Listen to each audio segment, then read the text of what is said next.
ہمارے قائد ہمارے قائد ہمارے قائد کرے فرشتے تیری کرے فرشتے تیری حفاظت ہمارے قائد رہو سلامت ہمارے قائد رہو سلامت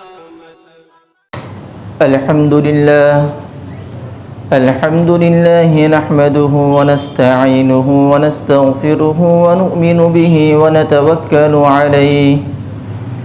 ونعوذ بالله من شرور أنفسنا ومن سيئات أعمالنا من يهده الله فلا مضل له ومن يضلله فلا هادي له ونشهد أن لا إله إلا الله وحده لا شريك له ونشهد أن سيدنا ومولانا محمدا عبده ورسوله أما بعد فقد قال الله تبارك وتعالى في القرآن المجيد أعوذ بالله من الشيطان الرجيم بسم الله الرحمن الرحيم واصبر نفسك مع الذين يدعون ربهم بالغداة والعشي يريدون وجهه وعن أبي هريرة رضي الله تعالى عنه قال قال رسول الله صلى الله تعالى عليه وسلم من عاد مريضا أو زار أخا له في الله ناداه مناد بأن طبت وطاب ممشاك وإن الجنة وتبوأت من الجنة منزلا أو كما قال عليه الصلاة والسلام صدق الله العظيم وصدق رسوله النبي الكريم ونحن على ذلك من الشاهدين والشاكرين والحمد لله رب العالمين.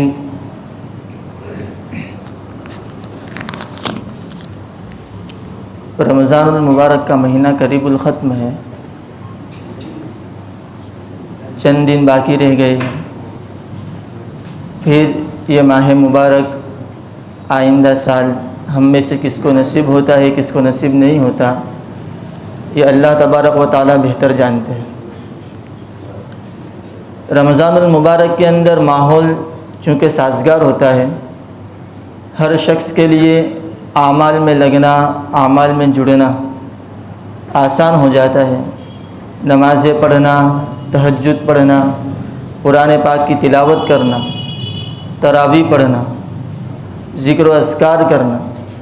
گویا کہ تمام اعمال اللہ تبارک و تعالی آسان فرما دیتے ہیں۔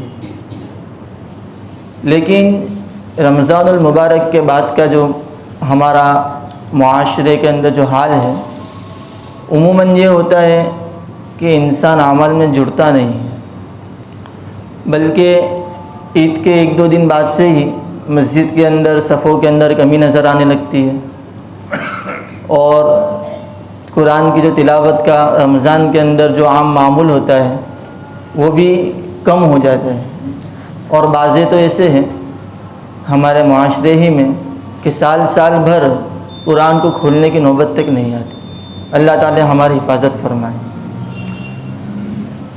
تو رمضان المبارک کے بعد بھی ہم ان اعمال کے ساتھ جڑے رہے، ان اعمال کے ساتھ لگے رہے۔ اس میں سب سے بڑا دخل جس چیز کا ہے ان میں سے ایک یہ ہے کہ ہمیں نیک صحبتیں نصیب ہوں۔ اللہ تبارک و تعالیٰ کے نیک بندوں کی صحبت اگر ہمیں میسر آئے گی تو جس طرح وہ اللہ تبارک و تعالیٰ کے نیک بندے نیک اعمال میں لگتے ہیں تو ان کے ساتھ رہنے کی بنا پر، ان کے ساتھ تعلق رکھنے کی بنا پر اللہ تبارک و تعالیٰ کچھ نہ کچھ ہمیں بھی اعمال میں جڑنے کی توفیق عطا فرما ہی دیتے ہیں۔ خود نبی کریم صلی اللہ تعالیٰ علیہ وسلم کی ذات اقدس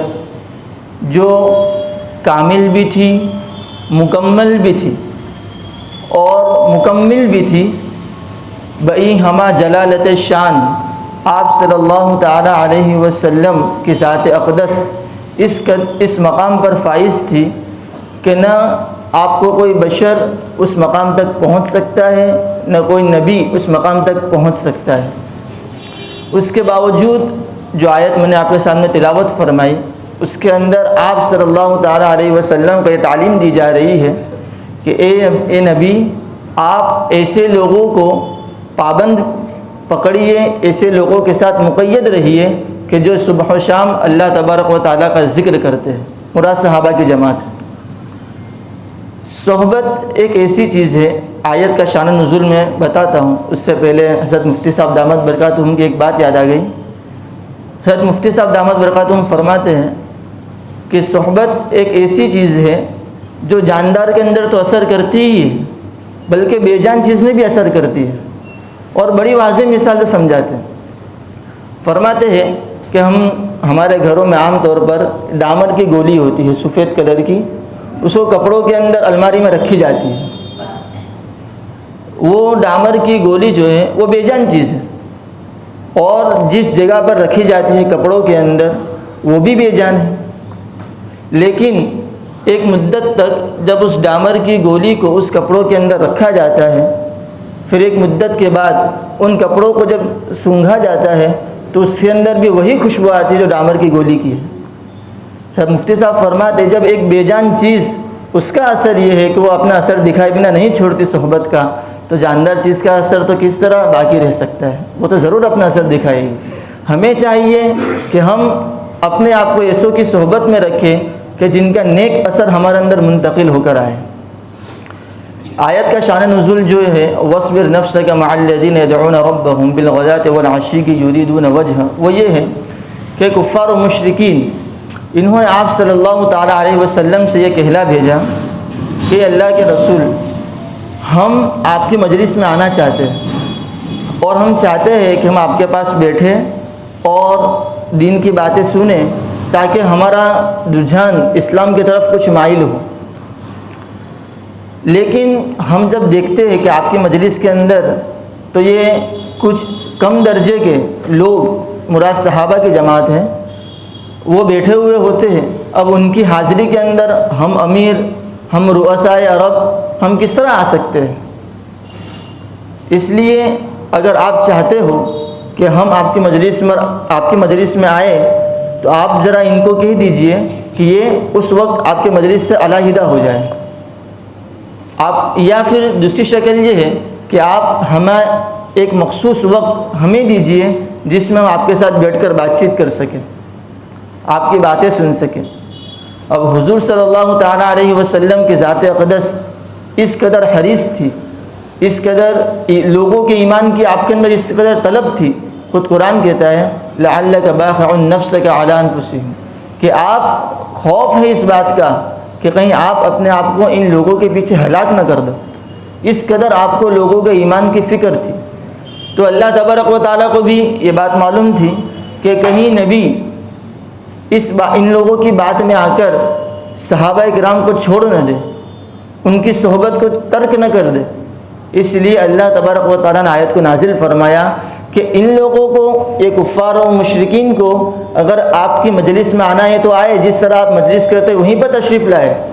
یہ جو ڈیمانڈ کرتے ہیں اور جو تقاضا کرتے ہیں کہ ان صحابہ کو، جن کے کم درجہ کہتے ہیں کہ ان صحابہ کو اپنی مجلس سے علیحدہ کیا جائے، تو ایسا نہیں ہو سکتا۔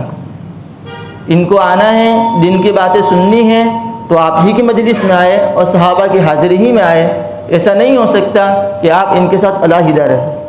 کیوں؟ اس لیے کہ ان کے جو اثرات ہیں برے، بہت خدشہ ہے اس بات کا کہ کہیں وہ آپ پر اثر انداز نہ ہو جائے۔ تو ایک نبی کو، میں نے کہا نا آپ کو کہ آپ کامل بھی تھے، مکمل بھی تھے، اور تمام جلالت صفات آپ کے اندر موجود تھی، اس کے باوجود آپ سے کہا جا رہا ہے کہ آپ اپنے آپ کو صحابہ کی صحبت کے ساتھ مقید کیجیے۔ جب حضور صلی اللہ تعالیٰ علیہ وسلم کو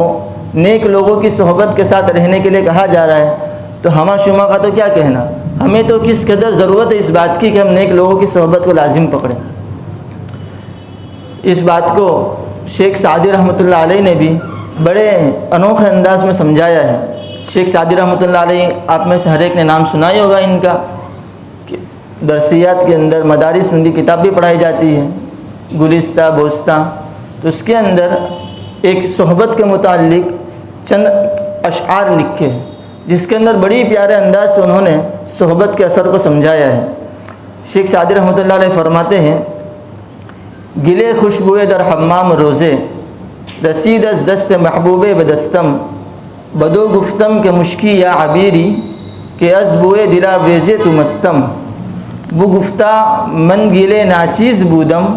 ولیکن مدت باگل نشستم، جمال ہم نشی درمن اثر کرد، وگرنہ من ہما خاکم کے ہستم۔ یہ فارسی کا اشعار ہے، جس کا خلاصہ یہ ہے، فرماتے شیخ سعدی رحمۃ اللہ علیہ کہ ایک شخص ایک مرتبہ حمام کے اندر گیا۔ پہلے زمانے کے حمام ہمارے جیسے نہیں ہوا کرتے تھے گھروں کے اندر، بلکہ باہر اس کا انتظام ہوتا تھا، کچھ رقم ادا کی جاتی تھی، پھر اس کے استعمال کے لیے موقع دیا جاتا تھا۔ فرماتے کہ ایک شخص حمام میں داخل ہوا نہانے کے لیے،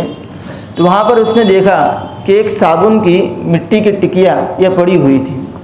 اور اس کے اندر سے گلاب کی عجیب و غریب خوشبو آ رہی تھی۔ تو اس شخص نے اس صابن کے ٹکیا سے یوں کہا کہ کیا بات ہے، تیرے اندر سے اتنی عمدہ خوشبو آ رہی ہے کہ یہ خوشبو تجھے کہاں سے میسر آئی ہے؟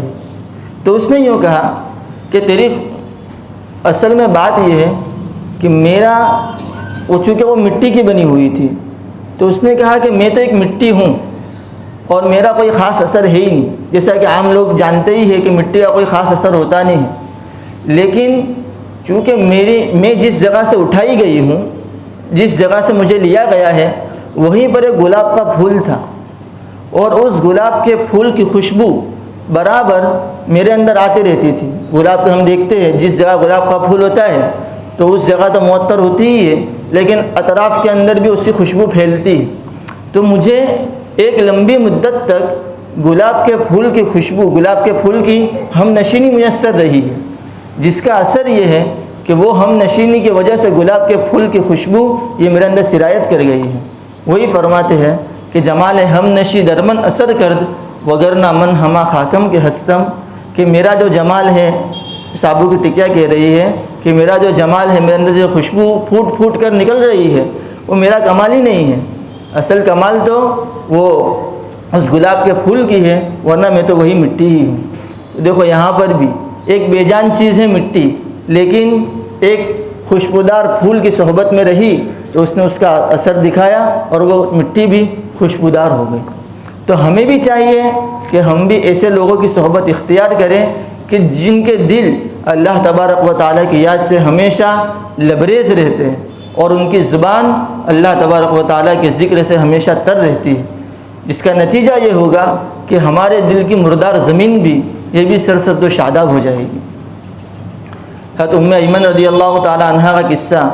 کتابوں میں لکھا ہے، حدیث شریف میں بھی۔ حضرت ام ایمن کا مختصر تعارف کرا دوں، یہ عبداللہ رضی اللہ تعالیٰ عنہ حضور صلی اللہ تعالیٰ علیہ وسلم کے والد، جب ان کا انتقال ہوا تو انہوں نے یہ باندی چھوڑی تھی جو آپ صلی اللہ تعالیٰ علیہ وسلم کو ترکے میں آئی تھی۔ یہ آپ صلی اللہ تعالیٰ علیہ وسلم کی کھلائی تھی۔ ویسے آپ صلی اللہ تعالیٰ علیہ وسلم کو دودھ حلیمہ سعدیہ رضی اللہ تعالیٰ عنہ نے پلایا، لیکن بچپن میں آپ کی دیکھ بھال حضرت ام ایمن رضی اللہ تعالیٰ عنہ نے کی، اس لیے آپ کو حضرت ام ایمن رضی اللہ تعالیٰ عنہ کو آپ صلی اللہ تعالیٰ علیہ وسلم کی کھلائی کہا جاتا ہے، اور آپ صلی اللہ تعالیٰ علیہ وسلم ان کا اسی قدر عزت اور اکرام کرتے تھے جس طرح اپنی والدہ کا کیا کرتے ہو کوئی شخص۔ بہت مقام تھا آپ صلی اللہ تعالیٰ علیہ وسلم کا ان کے یہاں، اور آپ صلی اللہ تعالیٰ علیہ وسلم ان کی ملاقات کے لیے ان کے یہاں بار بار تشریف بھی لے جاتے تھے اور ہدیہ تحائف دیا بھی کرتے تھے، جس کی تفصیل بڑی ہے۔ آپ صلی اللہ تعالیٰ علیہ وسلم کا جب انتقال ہو گیا تو ایک مرتبہ حضرت ابو بکر صدیق رضی اللہ تعالیٰ عنہ حضرت عمر رضی اللہ تعالیٰ عنہ کے پاس آئے اور کہا کہ چلے ہم حضرت ام ایمن رضی اللہ تعالیٰ عنہ کے پاس تشریف لے چلے، کیونکہ یہ آپ صلی اللہ تعالیٰ علیہ وسلم کا طریقہ رہا ہے۔ اس سے یہ بھی ہمیں سبق ملتا ہے کہ ہمارے بڑے کے جو معمولات ہوں جب وہ دنیا سے رخصت ہو جائے تو بعد والوں کو ان معمولات کو باقی رکھنا چاہیے، جس طرح یہاں پر حضور صلی اللہ تعالیٰ علیہ وسلم کے معمول کو حضرات شیخین نے باقی رکھا۔ خیر، حضرات شیخین ابو بکر صدیق رضی اللہ تعالیٰ عنہ، حضرت عمر رضی اللہ تعالیٰ عنہ، یہ دونوں حضرت ام ایمن رضی اللہ تعالیٰ عنہ کے پاس تشریف لائے اور بیٹھے، اور حضور صلی اللہ تعالیٰ علیہ وسلم کے متعلق بات شروع ہوئی۔ ابھی تو بات سننا تھی کہ حضرت ام ایمن رضی اللہ تعالیٰ عنہ زارو قطار رونے لگی، بہت روئی۔ حضرات شیخین نے کہا کہ تو کیوں روتی ہے، تم آخر کیا معاملہ ہے؟ کیا ہمیں اس بات کا یقین نہیں ہے کہ آپ صلی اللہ تعالیٰ علیہ وسلم کو دنیا کے اندر جو کچھ ملا ہے آخرت میں اس سے بہتر ملا ہے؟ کیا تو اس بات کا یقین نہیں رکھتی؟ اگر یقین رکھتی ہے تو پھر روتی کیوں؟ تو انہوں نے کہا کہ تم مجھے یوں سمجھتے ہو کہ میں اس لیے روتی ہوں کہ آپ صلی اللہ تعالیٰ علیہ، کیا مجھے یہ بات معلوم نہیں ہے کہ آپ صلی اللہ تعالیٰ علیہ وسلم کو یہاں پر جو میسر تھا اس سے بہتر آخرت میں میسر ہے، مجھے معلوم ہے۔ تو کہا پھر روتی کیوں ہوں؟ میں تو اس لیے روتی ہوں کہ چونکہ آپ صلی اللہ تعالیٰ علیہ وسلم جب تک دنیا کے اندر تشریف فرما رہے، آسمان سے اس دنیا کے اندر وحی کا جو نزول ہو رہا تھا اس کا سلسلہ باقی تھا۔ حضرت جبرائیل امین علیہ السلام کی آمد دنیا کے اندر بقصد ہوتی رہتی تھی، جس کی وجہ سے دنیا کے اندر ایک عام طور پر خیر و برکت کا وہ ذریعہ تھا، اور ہمارے یہاں پر بھی خیر و برکت اس وحی کی جو تھی وہ ہمیں میسر آتی تھی، ہمیں آنکھوں سے نظر آتی تھی۔ لیکن جب سے آپ صلی اللہ تعالیٰ علیہ وسلم کا انتقال ہو گیا ہے، آپ صلی اللہ تعالیٰ علیہ وسلم دنیا سے تشریف لے گئے ہیں، اس وقت سے وہ سلسلہ منقطع ہو گیا ہے، جس کی وجہ سے وہ خیر و برکت بند ہو گئی ہے۔ اس خیر و برکت کے بند ہونے کی وجہ سے ایک انسانیت اس خیر و برکت سے محروم ہو جانے کی وجہ سے مجھے رونا آتا ہے۔ میں اس لیے نہیں روتی، یہاں پر بھی شرح حدیث نے لکھا ہے چونکہ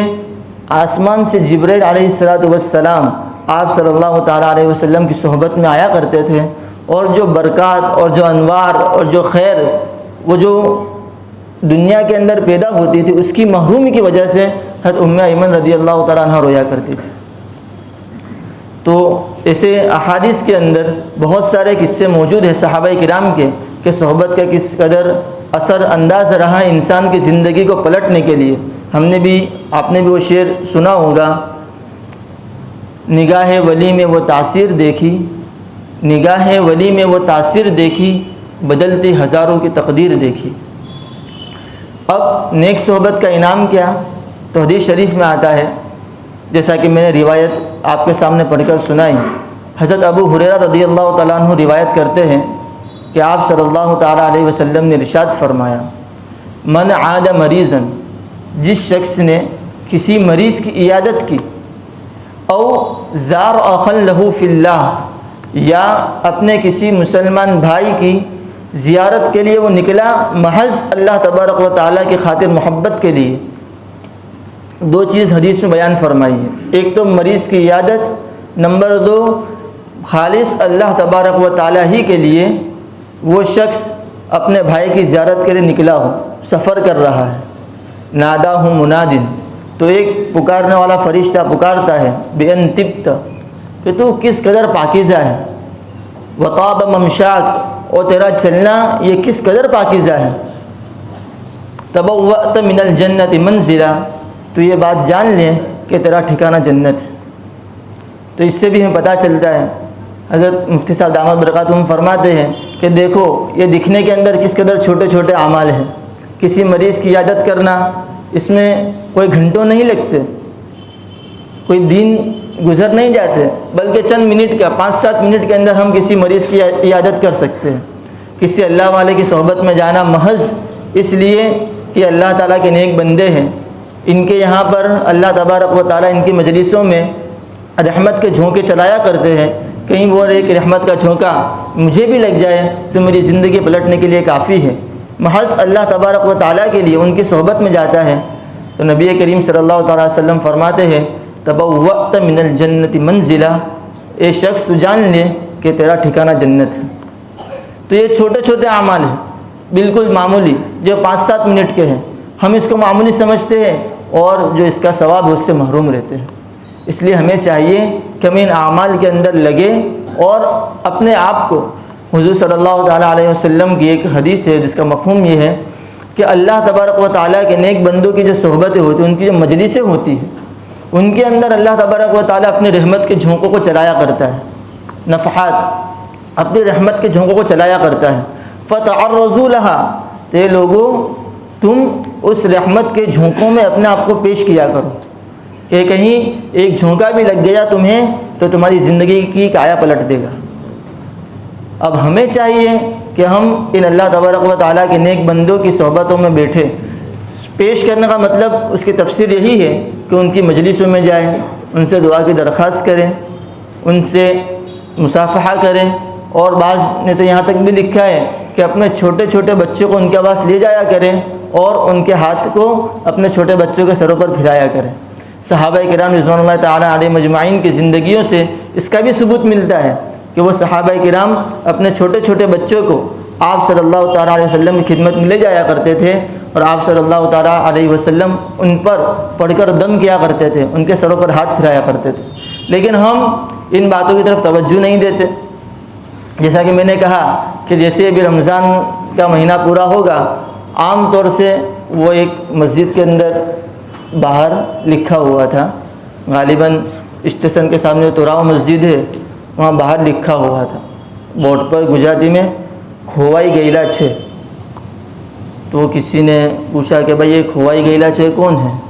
کہا کہ مسجد کے اندر رمضان مبارک کے اندر مصلی آتے ہیں، رمضان کے بعد سب کھوائی گیلا چھے، کوئی آتا نہیں۔ تو ہمیں چاہیے کہ ہم رمضان المبارک کے بعد بھی مسجدوں کو اسی طرح آباد کریں جس طرح ہم رمضان المبارک کے اندر مسجدوں کو آباد کرتے ہیں۔ حضور صلی اللہ تعالیٰ علیہ وسلم نے بھی، چونکہ آپ صلی اللہ تعالیٰ علیہ وسلم تو روحانی بہت بڑے طبیب تھے، روحانیت سے بالکل واقف تھے، اور آپ صلی اللہ تعالیٰ علیہ وسلم یہ روحانیت کے جو امراض ہوتے ہیں اس کو حسی مثال سے، مادی مثال سے اس طرح سمجھا دیا کرتے تھے کہ کوئی گبی سے گبی انسان بھی اس کو بالکل آسانی سے سمجھ جاتا تھا۔ جیسے کہ یہی صحبت کی مثال کو آپ صلی اللہ تعالیٰ علیہ وسلم نے بڑے پیارے انداز میں سمجھایا ہے، ہر آدمی اسے سمجھ سکتا ہے۔ آپ صلی اللہ تعالیٰ علیہ وسلم فرماتے، حدیث شریف میں آتا ہے کہ اچھے ہم نشی اور برے ہم نشی کی مثال ایسی ہے جیسا کہ اچھے ہم نشی کے ساتھ بیٹھنے والا ایسا ہے جیسا کہ عطر فروش، اور برے ہم نشی کے ساتھ بیٹھنے والا ایسا ہے جیسا کہ نافخ الکیر، بھٹی کو دھونکنے والا۔ اس کی مثال سے آپ صلی اللہ علیہ وسلم نے سمجھایا، جس کی تفصیل یہ ہے، آپ صلی اللہ تعالیٰ علیہ وسلم فرماتے ہیں کہ اگر تمہارا کوئی ہم نشی جس کی صحبت میں تم بیٹھتے ہو وہ اچھا ہے تو اس کی مثال عطر فروش جیسی ہے کہ عطر فروش کے ساتھ آپ کی دوستی ہے، آپ اس کی دکان پر گئے، اگر وہ سخی ہے تو اس کا فائدہ یہ ہوگا کہ ایک شیشے آپ کو ہدیے میں دے دے گا، لیکن اگر مان لو کہ بھائی سخی نہیں ہے، شیشی کی اس کے اندر طاقت نہیں ہے، دل کے اوپر آرے چلتے ہیں، تو کم سے کم ایک سلی تو لگا ہی دے گا، اور اگر وہ بھی نہیں ہے تو تمہیں شوق ہوگا، اگر تم صاحب حیثیت ہو کہ بھائی یہ تو دیتا نہیں ہے، چلو ہم ہی خرید لیں، تو تم خرید لو گے۔ اور اگر دونوں طرف سے معاملہ یکساں ہے، دونوں ہی ایسے ہیں، تو آپ جس وقت تک، جتنی مدت تک اس کی دکان میں رہے تو خوشبو سے تو محروم رہے ہی نہیں، وہ تو آپ کو فائدہ پہنچائے گی، وہ تو آپ کے دماغ کو معطر کرے گی۔ اور علماء نے لکھا ہے کہ خوشبو اس سے انسان کی عقل بڑھتی ہے، تو عقل بڑھنے کا ذریعہ بنا۔ تو یہ نیک لوگوں کی، نیک شخص کی صحبت بھی ایسی ہی ہے کہ آپ کو کچھ نہ کچھ اس سے فائدہ ضرور حاصل ہوگا۔ یا تو آپ ان سے کوئی بات پوچھو گے دین کی تو آپ کو بتائیں گے، یا سامنے سے وہ کچھ علمی بات بتائیں گے، اور اگر ایسا نہیں ہے، جیسا میں نے حدیث شریف کا خلاصہ میں نے پیش کیا کہ وہ رحمت کے جھونکے چلتے ہیں، اگر ایک جھونکا بھی لگ گیا تو بھی ہماری زندگی پلٹ دے گا۔ اور برے ہم نشی کی مثال آپ صلی اللہ تعالیٰ علیہ وسلم نے یہ بیان فرمائی کہ وہ اس کی مثال ایسی ہے جیسا کہ وہ بھٹی کو دھونکنے والا، لوہار کی بھٹی، آپ میں سے اگر کسی نے دیکھی ہو تو اس کے پیچھے کی طرف ایک چمڑے کا پٹا ہوتا ہے جسے دبایا جاتا ہے تو انگارے سلگتے ہیں. تو اگر کوئی شخص ایسا ہے جس کی دوستی، اس کی ہم نشینی یہ لوہار کی جو بھٹی، جو لوہار ہے اس کے ساتھ ہے، اور وہ گیا اس کے بھٹی کے پاس، اب اگر وہیں پہ بیٹھا ہے تو وہ جب اس کو دھونکنے کا کام کرتا ہے تو انگارے اڑیں گے. اب یا تو یہ کہ وہ انگارہ آپ کے دامن پہ لگے گا تو کپڑے جلیں گے، جسم پر لگے گا تو جسم جلے گا، اور اگر مان لو کہ انگارہ نہیں اڑا تو دھواں اڑے گا، اور دھواں یہ بھی نقصان سے خالی نہیں ہے. تو برے ہم نشی کی مثال بھی ایسی ہی، چاہے ایک گھڑی کے لیے بھی برے ہم نشی کی صحبت اگر میسر آ گئی وہ اپنا اثر ضرور دکھا کے رہتی ہے. اور اچھے ہم نشی کی مثال،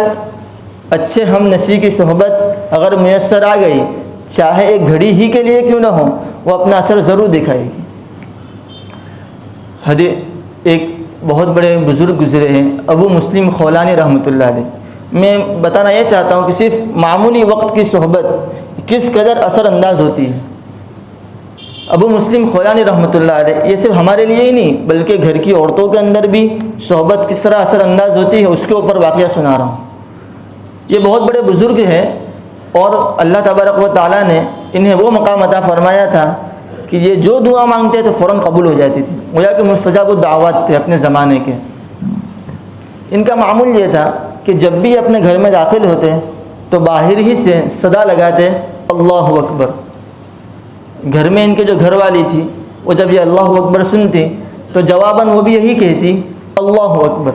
گویا کہ یہی معمول تھا ان کا اللہ اکبر کہنے کا، دونوں میاں بیوی کا. ایک مرتبہ یہ ہوا کہ یہ گھر پر تشریف لائے اور انہوں نے ندا دی اللہ اکبر. اب کی بار گھر میں سے آواز نہیں آئی. یہ فوراً سمجھ گئے کہ یہ خلاف معمول واقعہ پیش کیوں آیا. میرا تو معمول یہ جب بھی میں اللہ اکبر کہتا ہوں گھر میں سے آواز فوراً آتی ہے اللہ اکبر. ایسا معلوم ہوتا ہے کہ آج کچھ معاملہ پیش آیا ہے. چنانچہ گھر میں داخل ہوئے، 2-3 مرتبہ اللہ اکبر کہا لیکن کوئی جواب نہیں آیا. گھر میں داخل ہوئے دیکھا قریب میں ایک عورت بیٹھی ہوئی ہے، کوئی جو پڑوسن ہوگی یا کسی دوسرے محلے سے آئی ہوگی. اب جیسے ابو مسلم خولانی رحمۃ اللہ علیہ گھر میں تشریف لائے، وہ ان کی عورت جو تھی وہ بڑی پاکیزہ تھی. گویا کہ دونوں ہی زہد و قناعت کی زندگی گزارتے تھے. نہ بیوی نے کبھی ڈیمانڈ کی کہ مجھے یہ دو وہ دو، یہ لا دو وہ لا دو، جیسا کہ اکثر ہوتا ہے. نہ شوہر کی طرف سے کوئی ظلم و ستم کا معاملہ ہوتا تھا. لیکن آج معاملہ بالکل الٹا تھا. جیسے یہ گھر پر تشریف لے گئے ان کی بیوی نے فوراً کہا کہ تم عجیب اللہ کے بندے ہو، مجھے آج تک تم نے تو کچھ دیا ہی نہیں ہے، مجھے تو تم زیور بھی دلاؤ کپڑے بھی دلاؤ. گویا کہ ایک فہرست تیار کر کے رکھ دی. وہ فوراً سمجھ گئے کہ میری بیوی تو ایسی نہیں تھی، یہ جو عورت آئی ہے آج اس کی ہم نشینی نصیب ہوئی ہے، اس کی صحبت نصیب ہوئی ہے، اس کا یہ اثر معلوم ہوتا ہے. جو میں نے جیسے کہا نا یہ اللہ تعالیٰ کے بہت بڑے بزرگ بندے تھے. انہوں نے فوراً ہاتھ اٹھائے دعا کی،